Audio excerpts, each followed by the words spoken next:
विशाला, कुशस्थली, पद्मावती, कनकश्रृंगा, स्वर्णश्रृंगा, प्रतिकल्पा, कुमुदवती और अमरावती के नाम से पुकारा गया। उज्जैन जो मनुष्य को मोक्ष प्रदान करने वाली 7 नगरियों में से एक है। उज्जैन जहां 84 महादेव का आशीर्वाद प्राप्त है। उज्जैन जिस पर सदा ही कृपा रहती है महाकाल की। यहाँ सतत क्षिप्रा नदी की निर्मल धारा बहती है। डमरू के नाद से जीवन को ऊर्जा मिलती है। घंटियों की झंकार मन को आनंदित करती है। और यहाँ का आकाश शिव आशीष स्वरूप है। श्मशान ऊषर क्षेत्र पीठम तू मनमेव च पंचकत्र न लभ्यते महाकाल पुरद्दते। अर्थात यहाँ पर श्मशान, ऊषर यानी अनुपजाऊ भूमि, क्षेत्र अर्थात पवित्र भूमि, पीठ यानी शक्ति स्थान और मन अर्थात आध्यात्मिक शांति का स्थल पांचों एक ही स्थान पर उपलब्ध हैं। ये संयोग महाकाल की नगरी उज्जैन की महिमा को और गरिमामय बना देता है। उज्जैन के इस अलौकिक स्वरूप से प्रभावित हो महाकवि कालिदास अपने काव्य मेघदूत में लिखते हैं, हे जलधर, यदि महाकाल के मंदिर में समय से पहले तुम पहुंच जाओ तो तब तक वहां ठहर जाना जब तक सूर्य आंख से ओझल न हो जाए। शिव की संध्याकालीन आरती के समय नगाड़े जैसी मधुर ध्वनि करते हुए तुम्हें अपने धीर गंभीर गर्जनों का पूरा फल प्राप्त होगा। ये संध्या आरती जिसे कालिदास ने सराहा है अत्यंत महत्वपूर्ण है, क्योंकि ये वो प्रहर है जब सभी देवी देवता गंधर्व यहाँ उपस्थित होते हैं।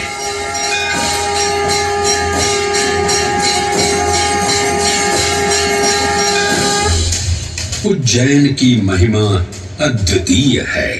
सतयुग, त्रेता युग, द्वापर युग और कलयुग, हर युग में इसका अप्रतिम महत्व रहा है। इस काल यात्रा में सबसे पहले आपको सतयुग के उस कालखंड में ले चलता हूं जहां देव और दानव एकत्रित हैं समुद्र मंथन करने के लिए। मन की आंखों से कल्पना कीजिए, भगवान विष्णु ने कूर्म का रूप ले मंदरांचल पर्वत को अपनी पीठ पर उठा रखा है। सागर से विकराल लहरें उठ रही हैं, मेघ भयानक गर्जना कर रहे हैं। देव और दानव वासुकी सर्प को नीति बना और मंदार पर्वत को मथनी बना सागर को मथ रहे हैं कि तभी जल का पाप कालकूट विष निकलता है और पूरी सृष्टि को अपने ताप से झुलसाने लगता है। इस भयावह स्थिति ने देवताओं और असुरों के बीच हाहाकार मचा दिया। ये कैसा अनर्थ है? लक्ष्य था अमृतत्व का, पर अब मृत्यु की विकराल छवि हमारी आंखों के समक्ष मंडरा रही है। इस भयंकर संकट से केवल वही उद्धारकर्ता मुक्ति दिला सकते हैं जो समस्त विश्व के परम संरक्षक हैं। तभी सब महादेव की शरण में जाते हैं और पुकार लगाते हैं, ओम नमो भगवते रुद्राय।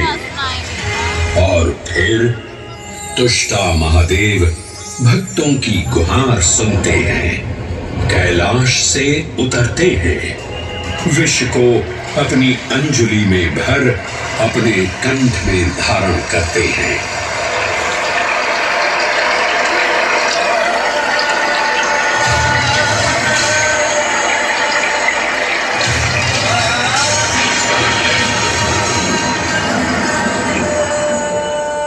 अंततो गत्वा सागर मंथन से अमृत कलश प्रकट होता है। जैसे ही अमृत प्रकट हुआ, दानवों ने इसे केवल अपने आधिपत्य में लेने की आकांक्षा प्रकट की और संघर्ष छिड़ गया। आज यदि हम इस अमृत को प्राप्त कर सकें, तो हम देवताओं पर हमेशा के लिए प्रभुत्व स्थापित कर पाएंगे। अमृत अपात्र हाथों में ना जा पाए, क्योंकि ये अपनी शक्ति का असीम दुरुपयोग करेंगे। इस अराजकता के परिणाम स्वरूप अमृत की कुछ बूंदें छलकी और पृथ्वी तक पहुंच गई। 4 स्थलों पर स्पर्श हुआ इन बूंदों का, हरिद्वार, प्रयागराज, नासिक और उज्जैन। अमृत की इन्हीं बूंदों के कारण उज्जैन में हर 12 वर्ष पर कुंभ सिंहस्थ मेले का आयोजन होता है। भगवान शिव की लीला देखिए, लोक कल्याण के लिए स्वयं विषपान किया और अपनी नगरी पर अमृत वर्षा करवाई। अमृत की पावन बूंदों से अभिसिंचित ये दिव्य उज्जैन भूमि रामायण के पृष्ठों में भी सम्मिलित हुई। सतयुग के बाद त्रेता युग में माता सीता की खोज में वानर सेना का यहाँ आगमन हुआ।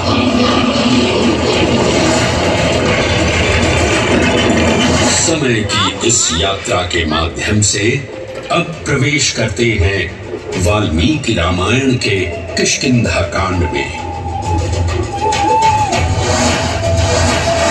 जब वानर राजा सुग्रीव अपने यूथपतियों से सभी प्रमुख स्थानों पर जाने के लिए कहते हैं और उन्हें अवंती नगर यानी उज्जैन जाने का आदेश भी देते हैं। मेखला उत्कल के क्षेत्र, दशर्न के नगर, आब्रवंती, अवंती और विदर्भ के राज्य, साथ ही माहिष्का के आकर्षक राज्य में भी पूरी तरह से खोजना होगा। एक युग भगवान विष्णु के राम अवतार से संपृक्त और अगला युग उन्हीं के एक और दिव्य अवतार से समरस होना, ये अद्वितीय संगम केवल उज्जैन में ही संभव था।